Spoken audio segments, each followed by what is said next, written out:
Originally, I actually was here years ago up in Queensland, preventative health.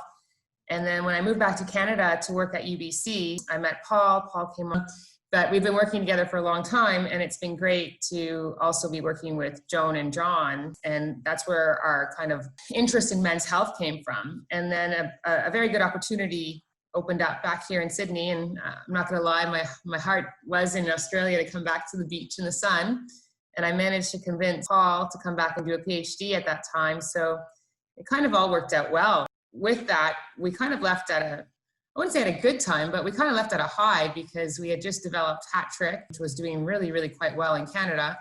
And we thought, hey, why don't we bring it with us and redevelop it for Australia? We're just now starting to get a lot of the Canadian Hat Trick publications out. Paul's actually been doing a great job too with his PhD, with a lot of other men's health publications.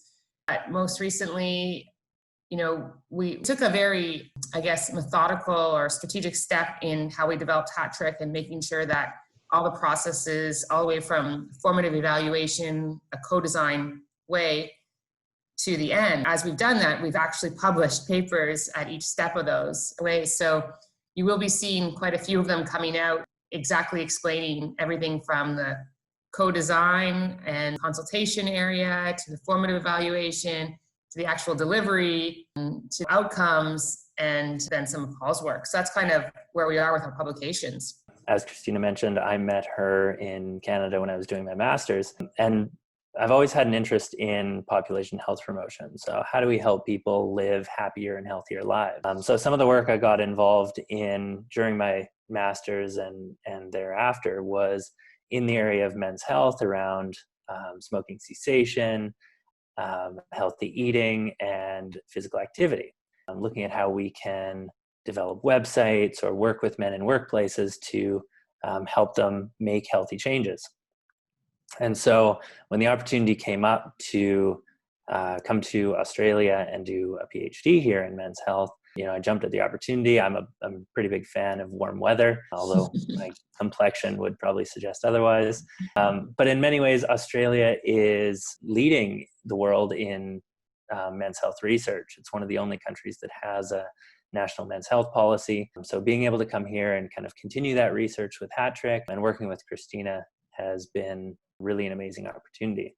So my role in Hat Trick, at least in the beginning, was as one of the facilitators. So I got to work directly with the men, and I got to see how some of their perspectives changed throughout the duration of the program. What we found was that as they went through the 12 weeks, they started to become more willing to make changes. They started to become more willing to have conversations about topics that they might not have been interested in talking about at the beginning of the program.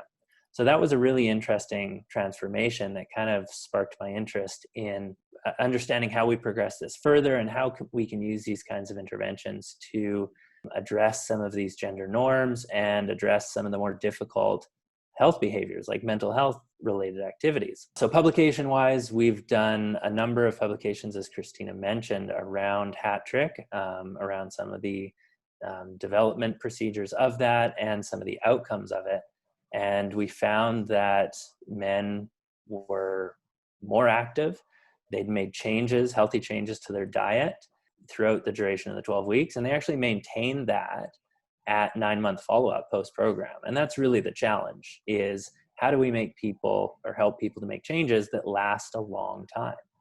So the other publication that we've recently put out is a meta-analysis of physical activity changes related to lifestyle programs. So similar to Hat Trick, people have been doing work around the world developing men's health programs and programs in general that include men in them, targeted at promoting physical activity. So we wanted to see collectively how effective these programs were, and if we could tease out some of the important aspects of these programs that made programs more successful. So we were recently able to publish that in the British Journal of Sports Medicine.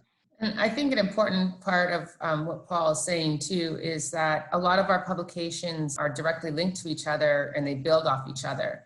So with, for example, this meta-analysis, we found out some really good information. I mean, Paul did a great job in leading this around the mental health aspect, which obviously we know seems to be quite a popular topic for good reason, especially what's going on right now. So, that's really led us or steered us in future directions in how we continue to develop our programs.